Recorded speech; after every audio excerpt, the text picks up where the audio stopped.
Bueno, en los últimos 3 mensajes estuvimos hablando de qué nos moverá a ir. Y comenzamos esa miniserie con aquellas palabras de Jesús cuando Él dijo, id pues y haced discípulos de todas las naciones. 2000 años después, la mayoría de sus hijos todavía no han obedecido ese mandato. Y 2000 años después, tampoco nos ha inquietado mucho la desobediencia al mandato. Nos enfocamos por 3 domingos consecutivos en el ir. ¿Qué nos va a mover? ¿Qué se requerirá para ir? Yo quiero enfocarme en el día de hoy en la segunda parte del mandato, que es hacer discípulos. Que de hecho, de acuerdo a los estudiosos, es la única porción que está en imperativo realmente de todo este texto, del versículo 16 hasta el 20, parte final de Mateo. Yo quiero usar un texto hoy que está en Lucas 14 para que podamos responder a la pregunta de qué es un discípulo, cómo Cristo concibía a un discípulo, qué tipo de persona él debe ser, qué tipo de mensaje nosotros debiéramos estar compartiendo con aquellos que estamos tratando de formarlos como discípulos, de tal forma que ellos puedan tener la imagen que el Maestro soñó para con ellos y con nosotros. Y con esa introducción yo quiero leer entonces a Lucas 14, del 25 hasta el final. Grandes multitudes le acompañaban y él volviéndose les dijo, si alguno viene a mí y no aborrece a su padre y madre, a su mujer e hijos, a sus hermanos y hermanas, y aún hasta su propia vida, no puede ser mi discípulo. El que no carga su cruz y viene en pos de mí, no puede ser mi discípulo. Porque ¿quién de vosotros deseando edificar una torre no se sienta primero y calcula el costo para ver si tiene lo suficiente para terminarla? No sea que cuando haya echado los cimientos y no pueda terminar, todos los que lo vean comiencen a burlarse de él, diciendo, este hombre comenzó a edificar y no pudo terminar. ¿O qué rey cuando sale al encuentro de otro rey para la batalla no se sienta primero y delibera si con 10,000 hombres es bastante fuerte como para enfrentarse al que viene contra él con 20,000? Y si no, cuando el otro todavía está lejos, le envía una delegación y pide condiciones de paz. Así pues, cualquiera de vosotros que no renuncie a todas sus posesiones no puede ser mi discípulo. Por tanto, buena es la sal, pero si también la sal ha perdido su sabor, ¿con qué será sazonada? No es útil ni para la tierra ni para el muladar, la arrojan afuera. El que tenga oídos para oír, que oiga. Jesús ha pronunciado estas palabras inmediatamente después que él terminara de relatar una parábola para con ellos. Es la famosa parábola de la gran cena, donde hay una invitación de parte del dueño o el amo de la casa a un grupo de personas. Evidentemente la invitación había salido hacia ellos hace mucho tiempo para que hicieran preparativos, pero el día ya de la cena, el mismo día de la cena, hay una segunda invitación para que ellos pudieran venir, y el amo o dueño de la casa envía a su siervo y ese siervo regresa contando las excusas que cada uno de ellos fue dando. Déjame leerte a partir del versículo 18 hasta el 20 qué dijeron. Porque es eso que motiva a Jesús a hablar de lo que yo acabo de leer. Escucha lo que ellos fueron diciendo en la parábola. Y todos a una comenzaron a excusarse. El primero le dijo, he comprado un terreno y necesito ir a verlo. Te ruego que me excuses. Y otro dijo, he comprado 5 yuntas de bueyes y voy a probarlos. Te ruego que me excuses. También otro dijo, me he casado y por eso no puedo ir. Jesús escucha estas palabras o mejor dicho, relata estas excusas de parte de los hombres, ayudándonos a entender las diferentes razones que a lo largo de la historia los hombres han ido dando para en un momento dado no abrazar su causa. Él sabe que eso pasaba en ese momento y continuaría pasando a lo largo de toda la historia. Él sabe que las multitudes le están siguiendo, pero él nunca se dejó impresionar por ellas. Él les ministró, claro, pero nunca se dejó impresionar por ellas. Él sabía que las multitudes son, como hemos dicho en otras ocasiones, como la mariposa de la noche, que en inglés llaman moth, que es atraída por la luz y comienza a acercarse y comienza incluso a danzar alrededor de la luz, pero una vez ella se pega del bombillo o del tubo de la lámpara de querosene, el calor hace que ella vuele y se aleje. Jesús era esa luz. Las multitudes se sentían atraídas por esa luz de su persona, de su enseñanza, de sus enseñanzas.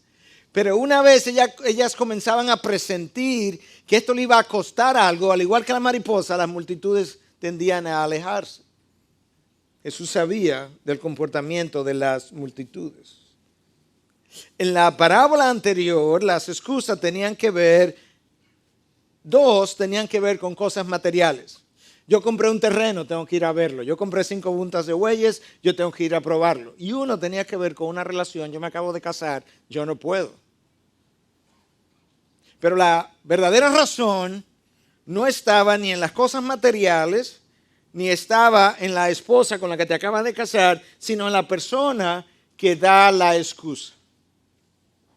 Y Jesús ahora entonces en estas palabras que yo leí, lo que él va a hacer es precisamente dirigirse a las cosas materiales, al yo que dio la excusa y a nuestras relaciones. Porque eso es exactamente lo que las excusas fueron.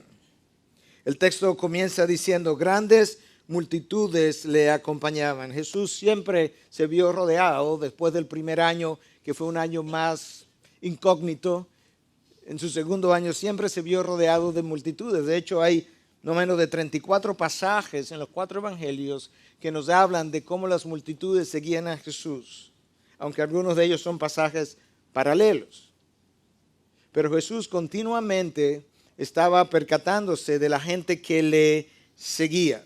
En ocasiones la gente le seguía por esa personalidad magnética que yo me imagino que debió haber tenido Dios hecho hombre. ¿Cómo no tener algo especial solamente al verlo?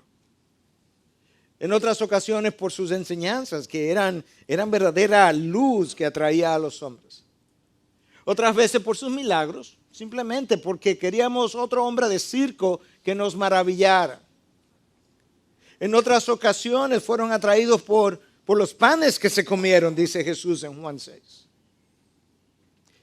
Pero él nunca se dejó impresionar por ellas.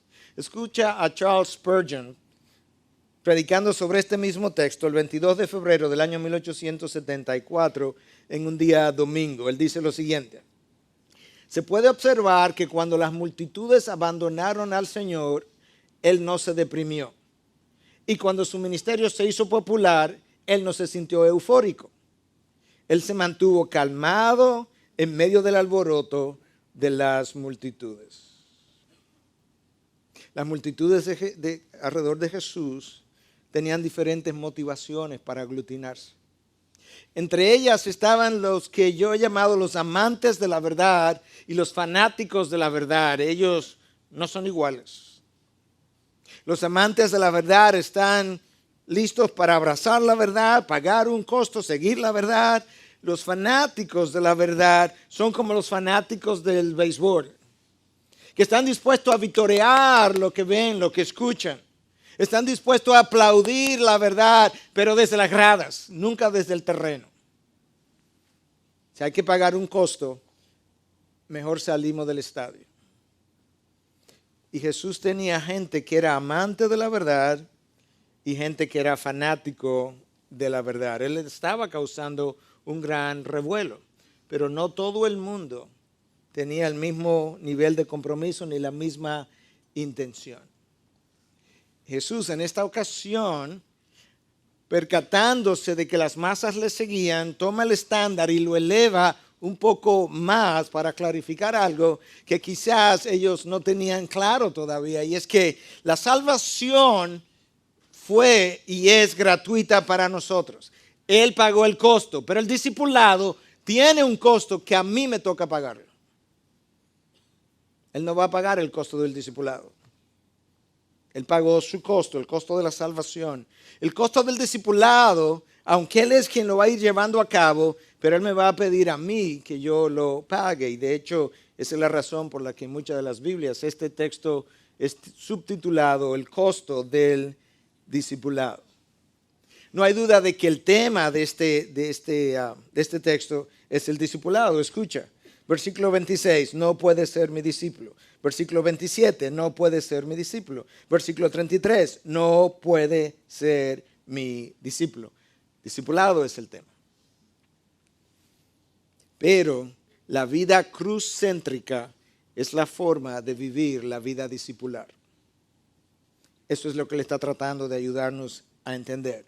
Discipulado es el tema, la vida cruz-céntrica es la forma de tú vivir tu vida discipular. Cuando nosotros no tenemos esa forma cruz-céntrica de vivir, eso es cuando las demandas y exigencias del ministerio, o mejor dicho, de la causa de Cristo, nos parecen muy elevadas, exageradas o radicales.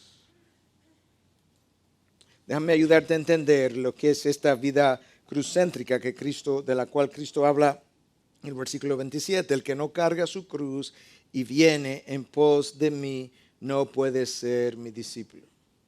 En ocasiones hemos oído decir a alguien que tiene una enfermedad crónica, terminal, o una dificultad con un hijo, bueno, yo me imagino que esta es mi cruz. De eso no es que Cristo está hablando. Es cierto que esa enfermedad o situación con tu hijo personal, tú tienes que llevarla con aceptación, pero cuando Cristo habla de que el que quiera seguirlo debe tomar su cruz e irse tras él, Él no está hablando de los padecimientos que las aflicciones no causan a todos los que vivimos de este lado de la gloria, a uno más temprano, a uno más tarde. No, Cristo está hablando del costo de seguirle, el costo que tiene para mi vida el yo abrazar su causa. Esa es mi cruz. Y Cristo está diciendo, el que quiera seguirme necesita tomar su propia cruz de manera personal, cargarla y entonces irse detrás de mí. Él está hablando sin duda alguna a personas que conocían y estaban identificadas con la crucifixión. Quizás en la mente de ellos tenían esta imagen de la persona que ya ha sido latigado en un lugar X, ha sido lacerado y que ahora va con la parte horizontal de la cruz cargándola hacia el camino de la crucifixión, hacia el lugar de la crucifixión. Quizás esa imagen estaba en su mente y Cristo le está diciendo, ok, recuerda que esta cruz había sido reservada para los peores ciudadanos, los criminales, aquellos que realmente la misma sociedad no quería. De esa misma manera, si ustedes me siguen y hacen lo que les toca hacer, muchas veces serán considerados entre los peores ciudadanos, como ocurrió en el primer siglo, ocurrió en la Alemania de Hitler, y ustedes sufrirán el peor de los castigos. Yo recordaba esta mañana al grupo anterior que la razón por lo que la sociedad nos considera tan buenos ciudadanos hoy no es porque nosotros somos mejores cristianos que los del primer siglo, es porque nosotros no estamos haciendo lo que los cristianos del primer siglo hicieron, que confrontaron su sociedad, confrontaron sus injusticias, confrontaron su modo de vida contrario a lo que era la palabra de Dios, expusieron las mentiras y de esa manera para la sociedad ellos llegaron a ser los peores ciudadanos.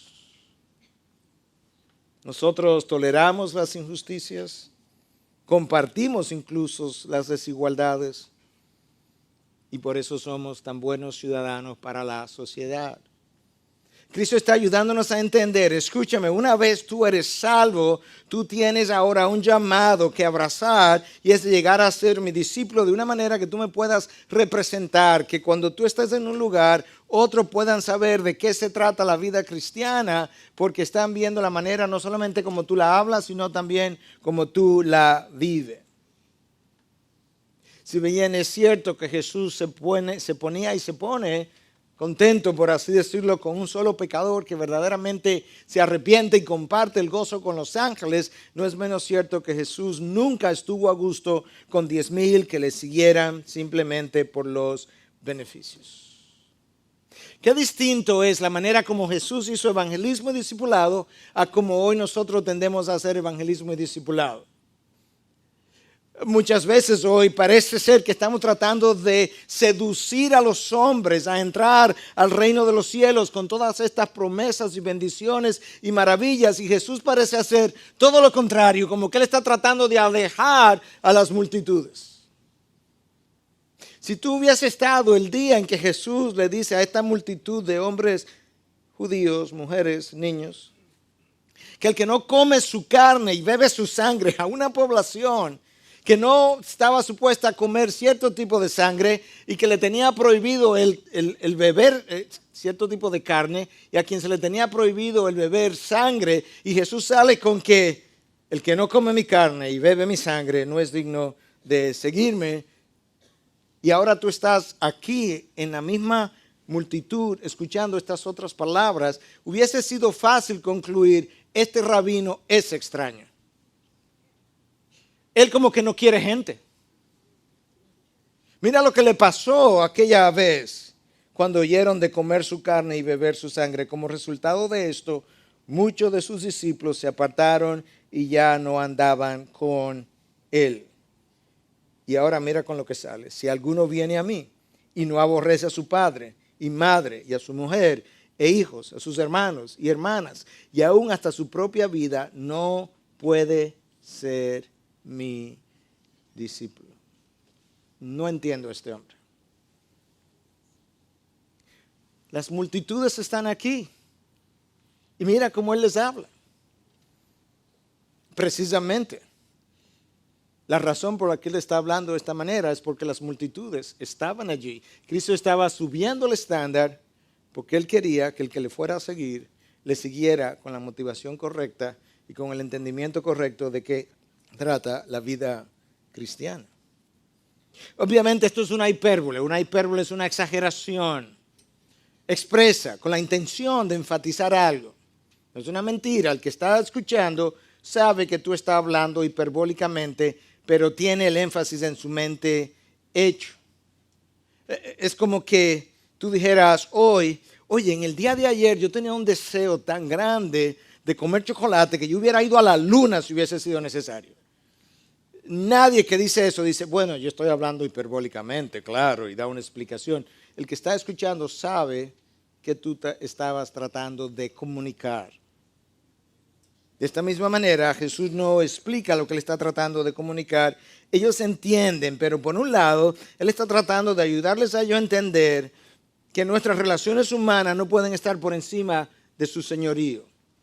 Que una vez yo abrazo la causa, yo necesito estar dispuesto a ser ignorado por mis familiares, a ser burlado por mis familiares, a ser incluso expulsado y rechazado por mis familiares.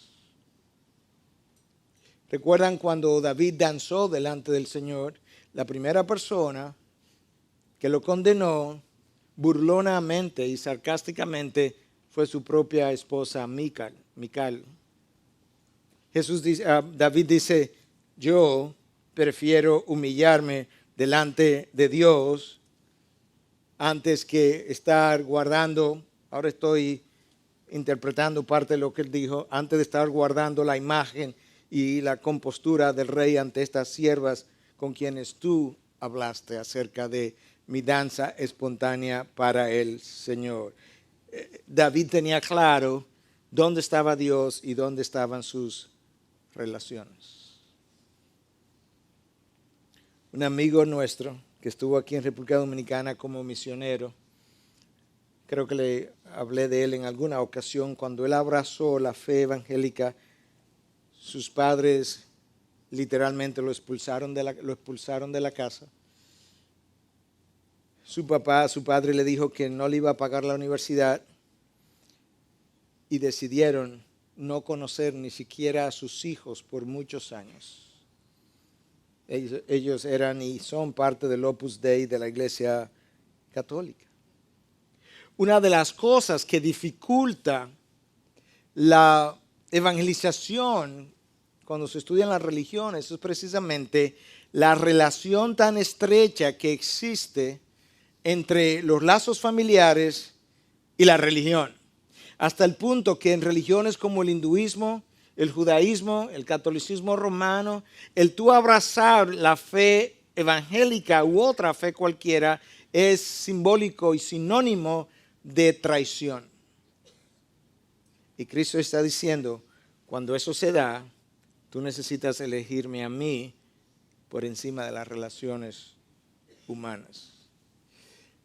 La traición es sentida de forma tal que familiares se sienten obligados a ir y confrontar a esta persona, como nosotros vimos ocurrir en nuestra propia familia, en la medida en que algunos abrazaron la fe evangélica tempranamente y fueron visitados por miembros de la familia para ser confrontados por el nuevo paso que habían dado. Jesús dice, en esos casos tú tienes que elegir sobre mi persona, sobre tus relaciones.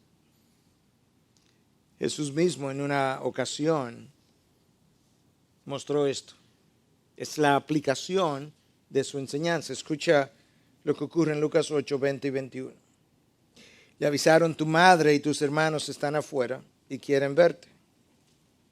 Pero respondiendo él les dijo, mi madre y mis hermanos son estos que oyen la palabra de Dios y la hacen. Mis hermanos que están allá afuera ni siquiera creen en mí en este momento.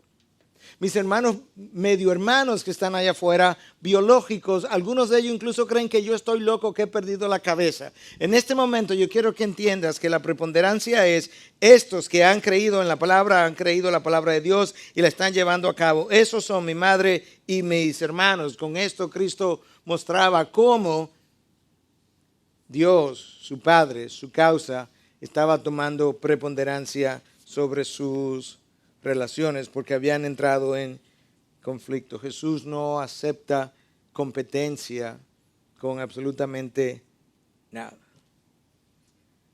Mira cómo él lo dice en Mateo 19, 29. Todo aquel que haya dejado casas o hermanos o hermanas o padre, madre o hijos o tierra por mi nombre, recibirá 100 veces más y heredará la vida eterna. Aquí, cuando Cristo está hablando de dejar alguna relación, escucha, esposa no está aquí. No cojan la idea que no es. Ni se animen tampoco. En el pasaje anterior la esposa estaba. Porque obviamente Cristo tiene superioridad sobre todas mis relaciones humanas. Aquí cuando Él habla de dejar padre, madre o hijos o hermanas o tierras por mi nombre, la esposa no está, porque eso no es algo que tú estás supuesto a dejar. Pero Cristo está diciendo, la salvación es gratis, el discipulado tiene un costo, tú tienes que estar dispuesto a pagar el costo. Si quiere ser mi discípulo. Ahora yo creo que estas cosas se prueban más frecuentemente en cosas más pequeñas que estas y que son cotidianas muchas veces. Quizás la vemos semanalmente y no nos percatamos donde Cristo y mis relaciones entran en contradicción y donde frecuentemente nosotros elegimos las relaciones por encima del Señor. Déjame hacer uso de una sola ilustración de algo que hemos vivido múltiples veces en consejería. Un novio cristiano, una novia cristiana, comprometidos, quieren casarse, quieren celebrar su boda de una manera. Sus padres son inconversos, quieren celebrar su boda de otra manera. Los novios, en algunos de los casos que me ha tocado, están convencidos que la manera como ellos quieren celebrarla sería la manera que agradaría a Dios. Los padres inconversos tienen una forma que ellos entienden que no agradaría a Dios, pero son mis padres. ¿Ok?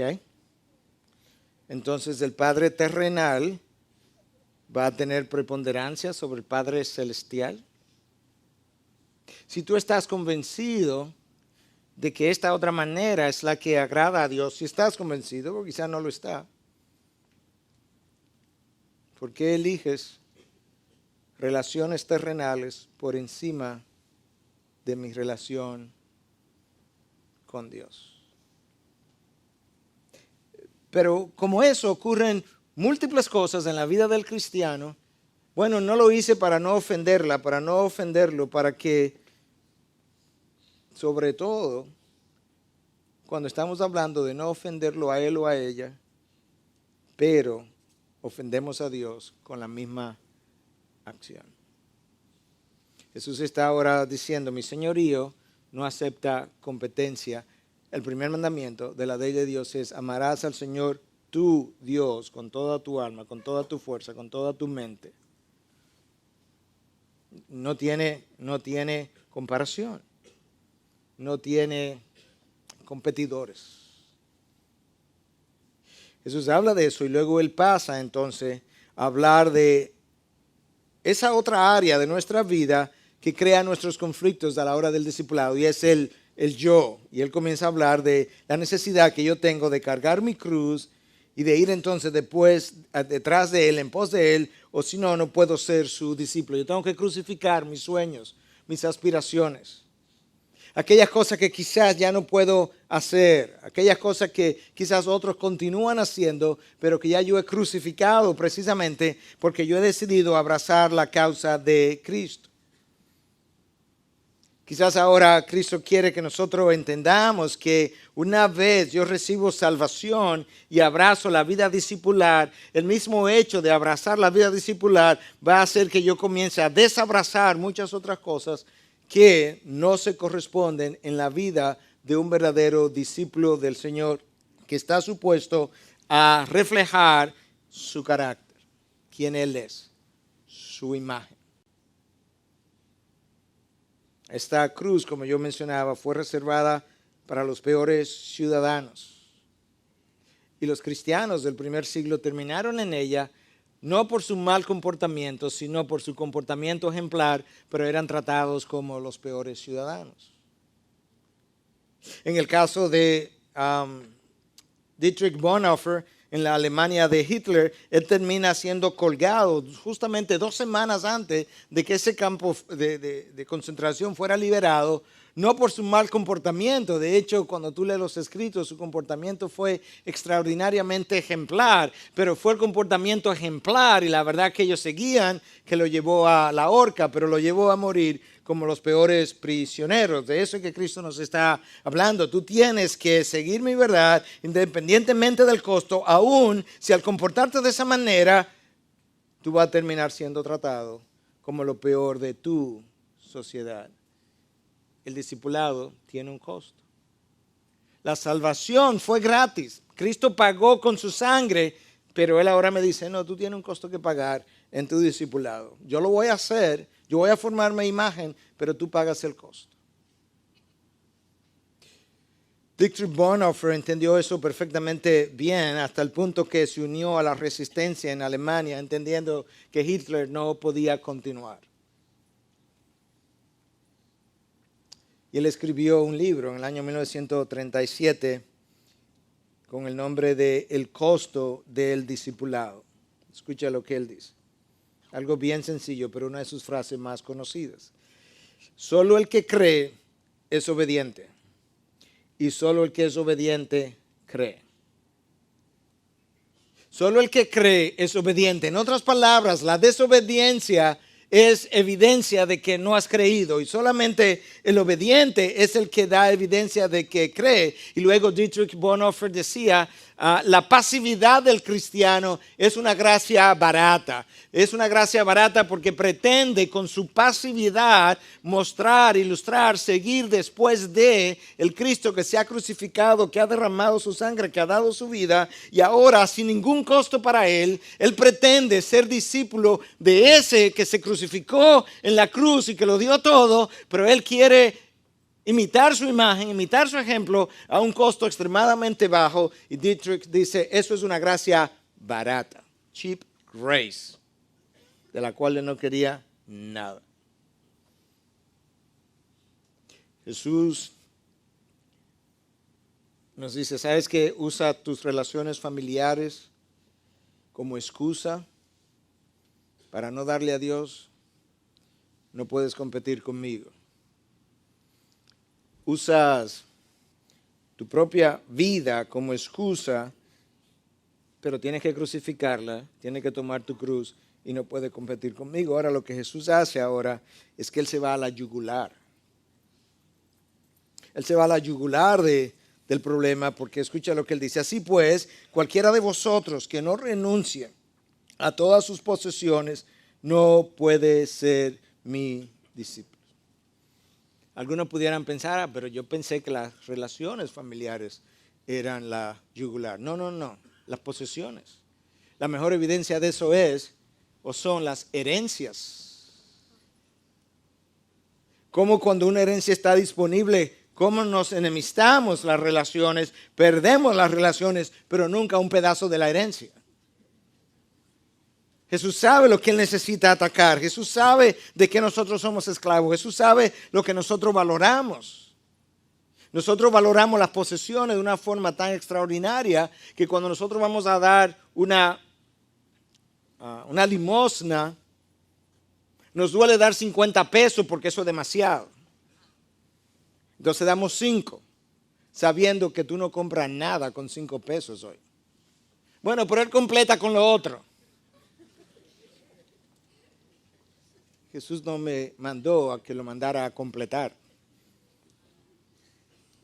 Si nosotros vamos a un restaurante y nos compartimos, nos comemos 5,000 pesos entre varias personas, nos duele dar 100 pesos extra de propina porque ya la propina está incluida. Y Dios, yo me lo imagino allá arriba diciendo, escúchame una cosa. ¿Cuál es la diferencia en la dádiva del que está en esta mesa que representa mi imagen y la dádiva del que está en aquella mesa que representa la imagen del de mi enemigo, del anticristo? Yo soy un Dios bondadoso, dadivoso, abundante, que te ha provisto abundantemente. Y cuando tú vas a representarme y a mostrar las virtudes de aquel que te sacó de las tinieblas, te trajo a su luz, ¿dónde están mis virtudes de bondad y de abundancia en tu vida?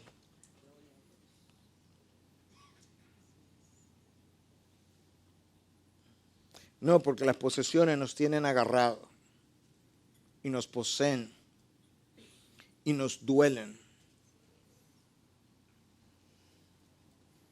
Matrimonios a veces no se deshacen porque lo que nos va a costar dividir las posesiones. Yo no estoy diciendo que debieran deshacerse, simplemente estoy mostrando que es lo que lo está manteniendo en posesión. Y Jesús entonces pasa a ilustrar el problema con 2 ilustraciones. Porque quién de vosotros, deseando edificar una torre, no se sienta primero y calcula el costo para ver si tiene lo suficiente para terminarla? No sea que cuando haya echado los cimientos y no pueda terminar, todos los que lo vean comiencen a burlarse de él diciendo, este hombre comenzó a edificar y no pudo terminar. En aquella cultura el honor era algo extraordinario y sigue siendo hoy todavía. El honor familiar, el honor personal, hacer algo como esto. Nosotros estamos acostumbrados a esto porque a cada rato pasamos por una calle y hay una casa a mitad que nadie terminó. Pero en aquella cultura eso no era común, eso era una vergüenza enorme. Y Jesús dice, a nadie, por lo menos en este tiempo, se le ocurre comenzar una construcción que él no tenga seguridad de que la va a terminar.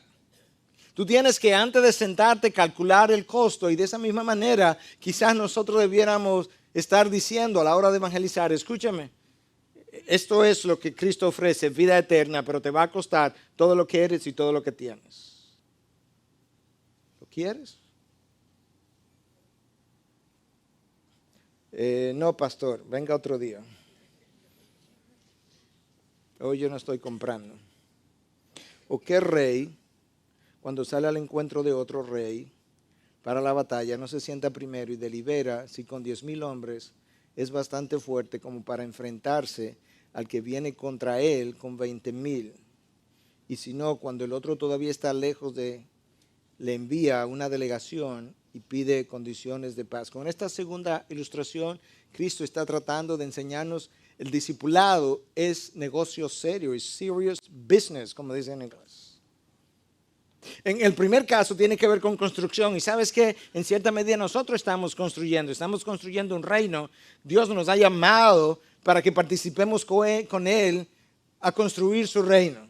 El que conmigo no recoge, desparrama. Dios quiere que yo recoja y construya su reino. Si no lo estoy haciendo, pues no estoy contribuyendo.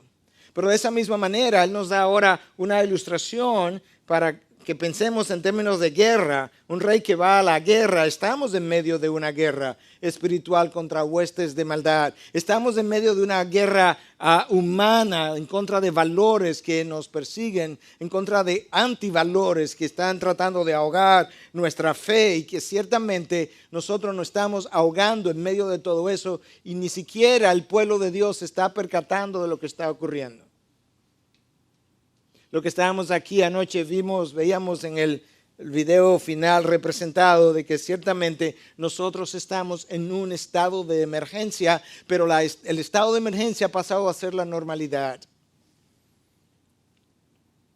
Escuchen, si mi sermón llega a durar 1 hora hoy, en esa hora 1,625 niños habrán sido forzados a caminar en las calles y vivir en las calles. En esa misma hora, 1,667 niños murieron de hambre y de enfermedades. En esa misma hora, 125 niñas fueron forzadas a irse a la prostitución. Todo en una sola hora. Y esto ocurre 24 veces al día, 365 veces al año. Y el pueblo de Dios ni siquiera se entera del estado de emergencia de su mundo, veíamos anoche. 1 hora. Esos son los resultados. Y de esos niños quizás no hemos alimentado uno, de esas personas no hemos alimentado una sola. Pero somos los discípulos de Cristo. Yo creo que ese es un buen momento para recordar las palabras de William Wilberforce cuando él decía, tú puedes elegir voltear el rostro, pero no puedes decir jamás que tú no lo sabías. Esa es la realidad de nuestro mundo. Tú puedes elegir voltear el rostro y como que ni siquiera te enteraste, pero jamás podrás decir que tú no lo sabías. Como llegó a decir Dietrich Bonhoeffer, bueno, vinieron por los judíos y yo no era judío, no dije nada. Vinieron por los enfermos mentales y yo no tenía ninguna enfermedad mental, yo no dije nada. Vinieron por los católicos y como yo no era católico, yo no dije nada. Finalmente vinieron por mí y cuando vinieron por mí ya no quedaba nadie para hablar.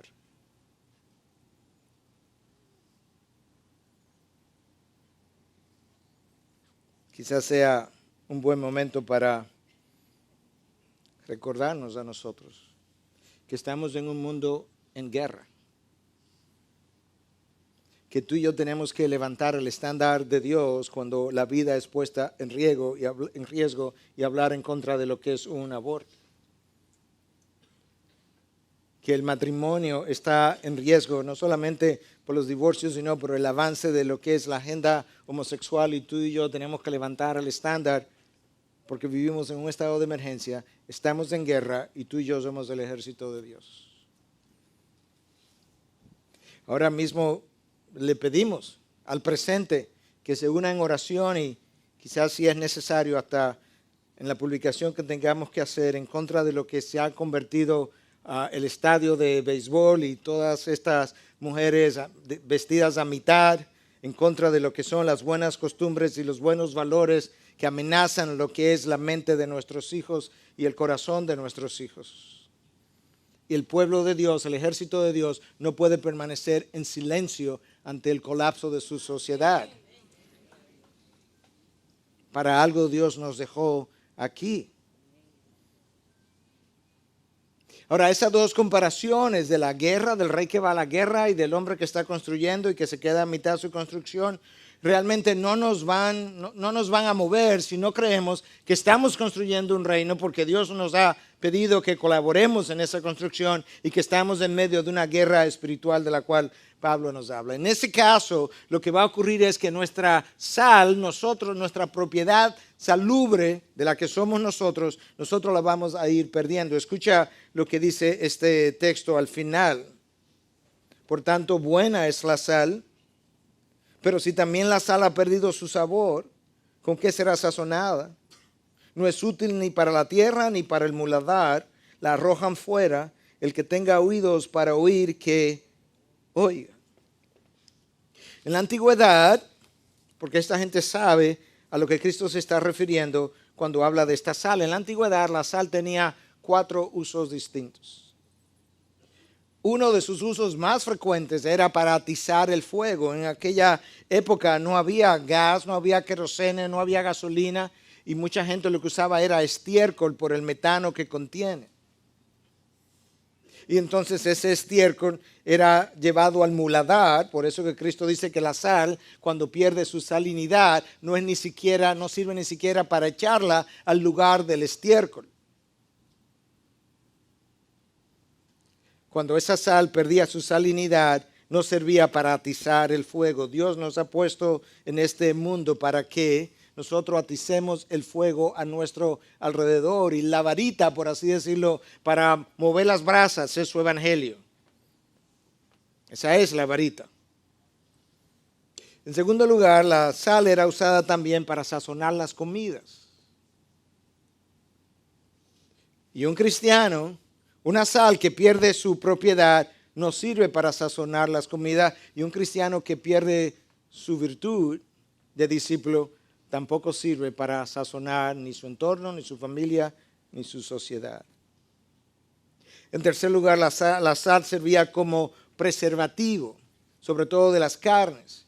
Y Dios nos ha dejado en este mundo precisamente para nosotros poder contribuir a preservar la sociedad en medio de la cual Él injertó su iglesia, y que podamos hacer lo que nosotros vimos en la época de la Reforma y en la época de Wilberforce y en la época de Kuyper y en la época de Juan Calvino en sus respectivos lugares. Y un cuarto uso de la sal era como fertilizante, de manera que donde tú la ponías en la tierra, pues las cosas que tú sembrabas ahí se daban más frondosas. Pero resulta que muchas veces donde tú colocas al cristiano no ocurre ninguna diferencia. Piensa en esto, hermano. Tú tienes a una persona que es discípulo de la cruz, tú lo contratas, lo pones en una oficina, y 10 años después, 5 años después, hubiese dado lo mismo para fines del lugar, que ellos hubiesen contratado un cristiano o un no cristiano. Él no tuvo ningún efecto fertilizador en ese entorno. Él no tuvo ningún efecto transformador en ese entorno. No atizó ningún fuego en el entorno donde lo colocaron. De manera que si ahí hubiese estado trabajando un budista o un hinduista, o una persona que sigue la nueva era, o un cristiano, 10 años después, el entorno hubiese permanecido exactamente igual. Cristo dice, no, esa sal perdió su propiedad. Vosotros sois la sal y la luz de la tierra. Y Cristo entonces termina diciendo, cuando eso ocurre, esa sal no es útil ni para la tierra, ni para el muladar, que es el lugar donde va el estiércol. La arrojan afuera. ¿Qué significa eso de que lo arrojan afuera? Implica eso que la persona es expulsada de la fe cristiana y puesta en evidencia de que nunca fue.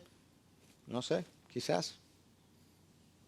Implica eso que la persona queda descalificada para ser usada por Dios. No sé, quizás. Quizás significa ambas cosas.